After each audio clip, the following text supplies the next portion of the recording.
I want to get back to tax reform because that clearly is motivating this market rally today, at least.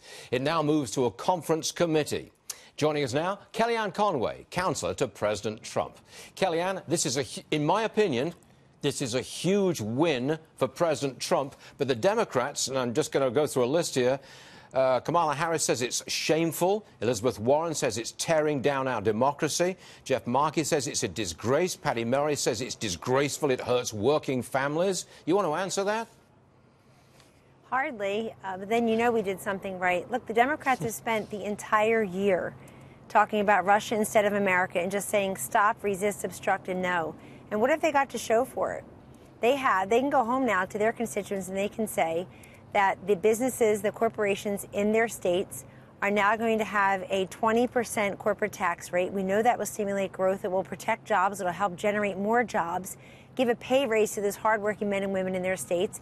And thank God for their constituents that President Trump and the Republican Senate tax bill is going to benefit everyone and not just the people who are represented by folks who supported it. It's so, you know, it's shameful and disgraceful, to use their words, that this could not be bipartisan. Why couldn't we get any Democrats to say, you know what, it is high time that the middle class in this country got a tax break? Why couldn't they say we need to repatriate trillions of dollars that's parked legally overseas? Why couldn't they agree that the tax code is too complex and in its current form, over 7,000 words or so, 7,000 pages, in its current form, it benefits the wealthy and the well-connected?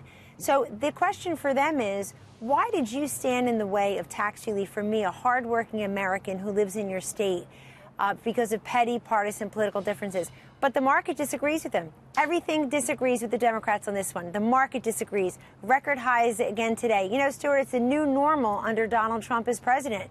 Another day, another stock market high. Yes, we're not yet tired of winning, everyone. You know who else disagrees with these Democratic senators and their ridiculous language about the tax bill that'll help people in their state? The consumer confidence numbers disagree. Yep, Gallup confidence number disagrees. Manufacturing confidence at 90% now. So all the economic indicators show that the tax cuts that just passed in the House and Senate, and the president will sign that final bill when they put it on his desk this year, Stuart. Okay. All the leading indicators agree it's a great deal. Okay. Here's something that really upset us on this program, because it happened during our show on Friday. There was a fake report from Brian Ross at ABC News, a fake report about Michael Flynn. The Dow dropped 350 points. Now, I know that President Trump has been tweeting about this. He says, look, get out there and sue ABC because people lost money. Would you give us your take on ABC and Brian Ross? Well, if Brian Ross worked for me and I was a private employer for many years, it would not be 4 weeks of unpaid suspension for a guy making 7 figures to lie on the air. It would be complete termination because, just hypothetically speaking, because what you said is he did move markets, and not because he's Brian Ross, but because he was talking about President Trump, who's the market mover here. The other thing is, it really shows, it brings into sharp relief the presumptive negativity and the hunger to get rid of this president and talk about Russia collusion, Russia, Russia, Russia, for this entire calendar year by the entire mainstream media nonstop, Stuart, makes them jump to judgment.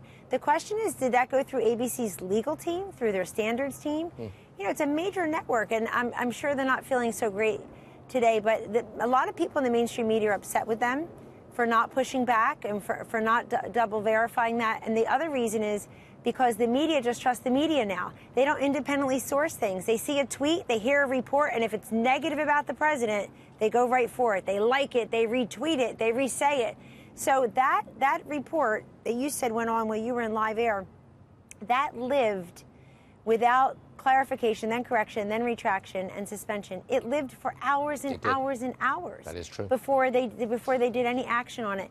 Look, people are losing their jobs like that these days for lots of reasons. And the idea that that this so far is hopefully there's an investigation ongoing, because that alone, it wasn't just he said something about Michael Flynn.